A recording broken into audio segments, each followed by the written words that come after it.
Sir, सबसे पहले कि सर क्रीक नहीं, हम लोग को बाण गंगा कहना चाहिए। ऐतिहासिक रूप से उस जगह का नाम बाण गंगा है।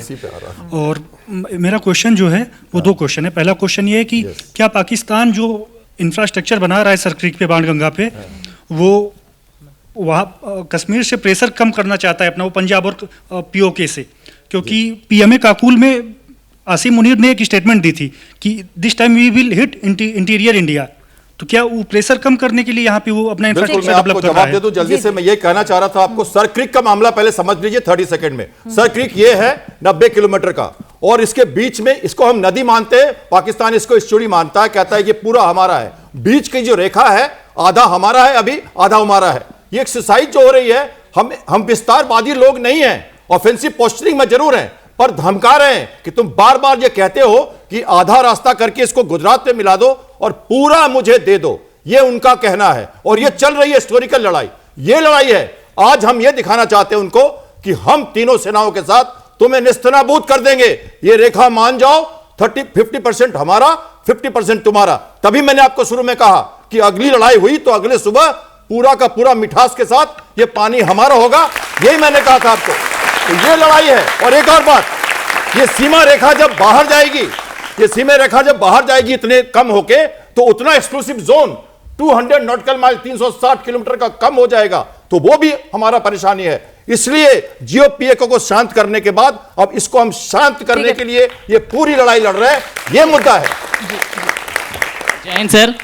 सर मेरा सवाल ये था कि पहलगाम अटैक के बाद जो हमने ऑपरेशन सिंदूर किया, क्या हमें ये नहीं लगता कि हमारे पास उस टाइम बहुत बड़ी रीज़न थी पाकिस्तान को धूल चटाने की? आज ये 178 दिनों के बाद ये ज़रूरत क्यों पड़ रही है हम पे पाकिस्तान में ये डर पैदा करने की, हम पाकिस्तान को ये डर पैदा करने की जरूरत क्यों पड़ रही है? तमाम कर दिया था। ठीक है, अगला सवाल। जी जय हिंद सर। सर जैसे हम लोगों को पता है ऑपरेशन सिंदूर कितना ज़रूरी था हमारे देश के लिए, और पाकिस्तान उसमें हारा, और पाकिस्तान क्या करता है, हारने के बाद ये अफवाह फैलाना शुरू कर देता है कि वो जीत गया, और इस बार तो हद ही कर दी, युद्ध होने से पहले ही कह रहा है वो जीत गए। ये खबरें फैल रही हैं सोशल मीडिया पे। तो सर इन चीज़ों का क्या ही फर्क पड़ता है पूरे इंटरनेशनली? फर्क पड़ता है क्या? ठीक है, माइक दे दीजिए ना जी।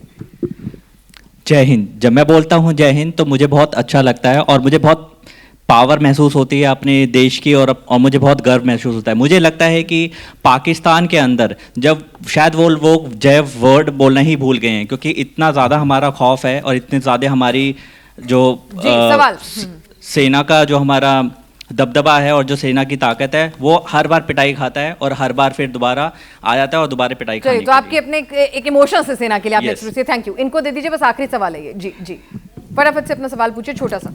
सर मैं ये पूछना चाहती हूँ कि पाकिस्तान इस समय क्लेम कर रहा है कि जो भी सिंध का एरिया है वो हिस्टोरिकली उनका है, बट वो भूल गए हैं कि वो हिस्टोरिकली हमारे पार्ट है। सो आई वांट टू से कि मत पूछो उनसे कि हमारी पहचान क्या है, ये काफ़ी है कि हम हिंदुस्तानी हैं। तो आप ही हमसे बने हैं, तो फिर कहाँ फिर आप ऐसा कैसे पूछ सकते हैं? बहुत अच्छी चीज़ जो बोली गई थी अभी, वो एक चीज़ कही गई थी कि जब ऑप सिंदूर चल रहा था, हमने उनके 100 आतंकी मारे, हमने 9 ठिकानों पे अटैक किया, मुरीदके पे, भावलपुर पे, यहाँ तक कि उनके जो लीडर थे जैश ए मोहम्मद के मसूद अजहर, वो रो रो के कह रहे थे कि उनकी जब बहन मर गई और बहुत सारे उनके रिलेटिव्स मर गए, तो वो रो रो के कह रहे थे अल्लाह मुझे उठा दे। तब हमारे मन में, सबके मन में ये आ रहा था, दिल मांगे मोर आ रहा था ना, सब कह रहे थे कि अब नहीं छोड़ना चाहिए था। लेकिन हम लोगों ने क्यों युद्ध को रोका? वो बहुत इंपॉर्टेंट होता है, क्योंकि हमारे युद्ध जो होते हैं एक पॉलिटिकल गोल के लिए किए जाते हैं। हमारे जो ऑब्जेक्टिव्स जब पूरे हो जाते हैं तो उसके आगे हम युद्ध को नहीं कंटिन्यू करते। नहीं तो अभी देखिए रशिया यूक्रेन का 3.5 साल हो गए, इजराइल गाजा का 18 महीने से ऊपर हो गया, क्या वो युद्ध रुके हैं? 2 साल हो गए इजराइल गाजा के, लेकिन क्या वो युद्ध रुके हैं? नहीं रुके।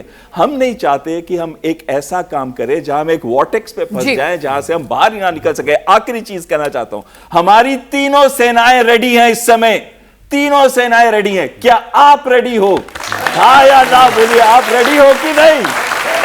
भारत माता की। मैं सिर्फ एक लाइन में मैं एक ही चीज कहूंगा, ये याद रखो, युद्ध एक दलदल है, इसमें अगर आप फंस गए तो फिर आप नो एंड है। आपको याद रखो 2047 में आपने डेवलप कंट्री बनना है, उसके लिए आपकी जो चलिए हम इस दलदल में उतरना नहीं चाहते हैं, लेकिन अगर हिम्मत करेगा तो इस बार हिसाब किताब पूरा कर देंगे।